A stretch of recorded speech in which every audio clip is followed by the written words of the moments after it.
The statue of Zeus at Olympia, the god who sat among men. Introduction. The forgotten god of Olympia. Long before the modern world knew of skyscrapers or electricity, long before empires like Rome and Persia fought for power, there was a sacred place in Greece, a place where mortals gathered every 4 years to honor the king of the gods.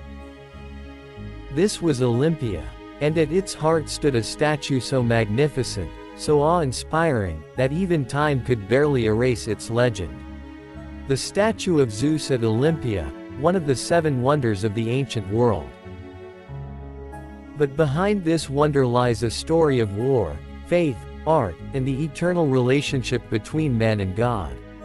Chapter 1. The Holy Land of Olympia. Nestled in the lush valley where the Alpheus River meets the Kronos Hill, Olympia was not merely a city, it was a sanctuary, a holy site for all Greeks. Here, politics and warfare paused.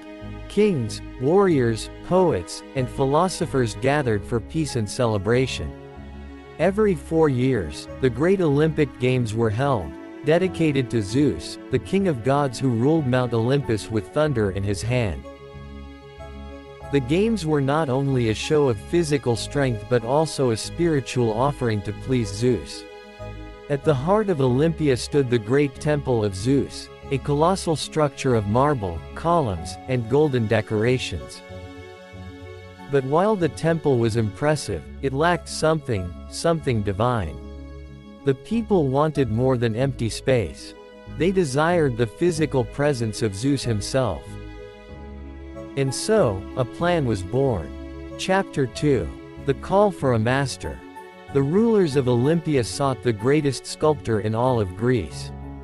The name that echoed across the land was Phidias, the legendary artist who had already crafted the towering statue of Athena inside the Parthenon in Athens. Phidias was not just a sculptor, he was a visionary, a man who could bring gods to life in marble and gold. One spring morning, envoys from Olympia arrived at his workshop in Athens. As Phidias worked delicately on a bronze bust, they bowed respectfully.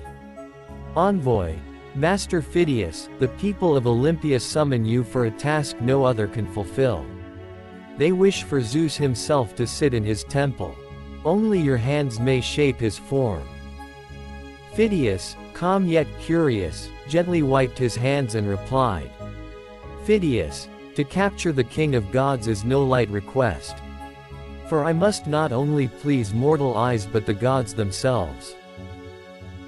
After much thought, Phidias agreed.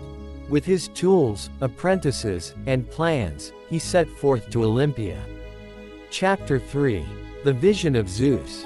When Phidias arrived at the unfinished temple of Zeus, he was struck by its grandeur. The temple towered 40 feet high, with massive Doric columns encircling its marble sanctuary. But standing inside the temple, Phidias saw empty space that demanded to be filled with divinity. For days, Phidias sat beneath the tall ceiling, closing his eyes, envisioning the god. Phidias whispering, how does one capture the majesty of Zeus? Is he the fierce thunderer, feared by all? Or the merciful Father who watches over mankind? The answer came in a dream. Phidias saw Zeus seated calmly, not as a warrior, but as a king above all kings, powerful, serene, and wise. The god would not stand as others had been sculpted, for no roof could contain such height. He would sit upon a grand throne, his presence filling the temple from floor to ceiling. Chapter 4. The creation begins. Phidias and his team built a massive wooden framework inside the temple. Around this skeleton, they carefully placed carved plates of ivory to form Zeus's skin, creating a smooth, lifelike flesh. Ivory was rare and costly, imported from distant lands. For Zeus's robe, hair, and throne, Phidias used shimmering gold sheets, hammering and shaping them into intricate folds, curls, and designs. His sandals, crown, and scepter gleamed in the candlelight. In one hand, Zeus held a small statue of Nike, the goddess of victory, symbolizing triumph. In the other hand, he held a majestic scepter, topped with an eagle, the symbol of his divine rule. Jewels were embedded into the throne.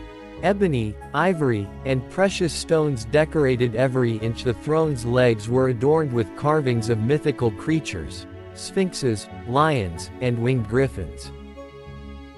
It took nearly a decade for Phidias and his team to complete the work. Chapter 5. The Unveiling. Finally, the day came.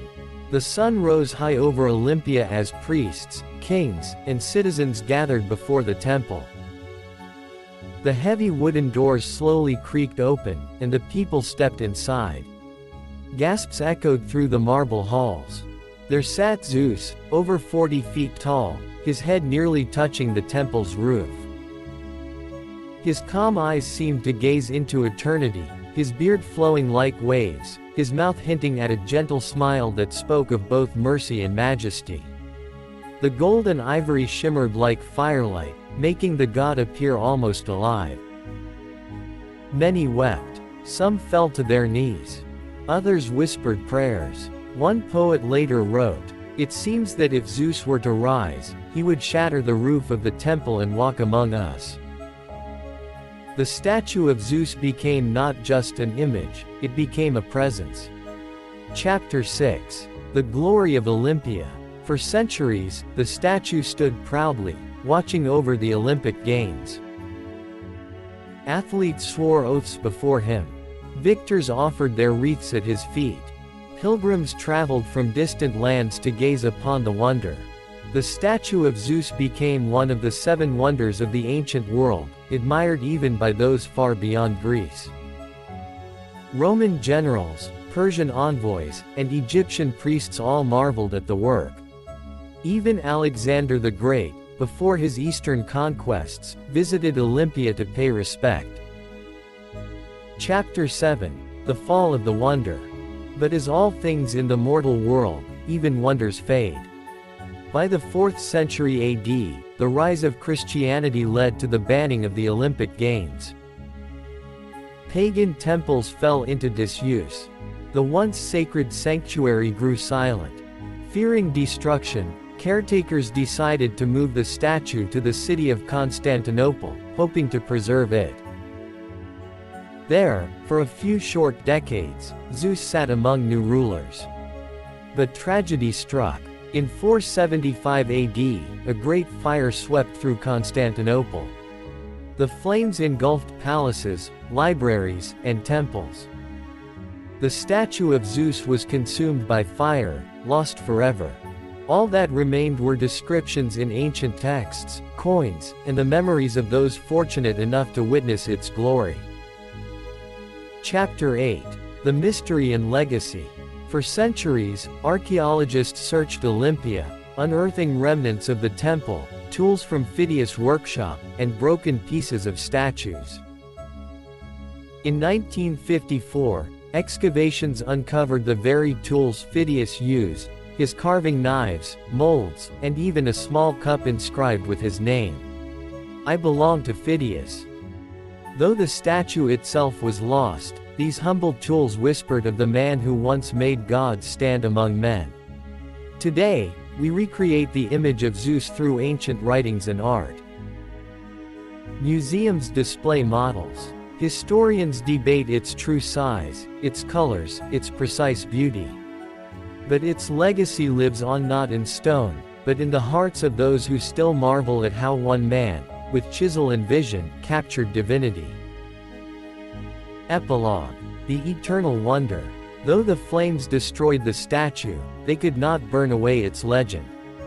The statue of Zeus at Olympia remains one of the greatest symbols of human creativity, devotion, and artistry.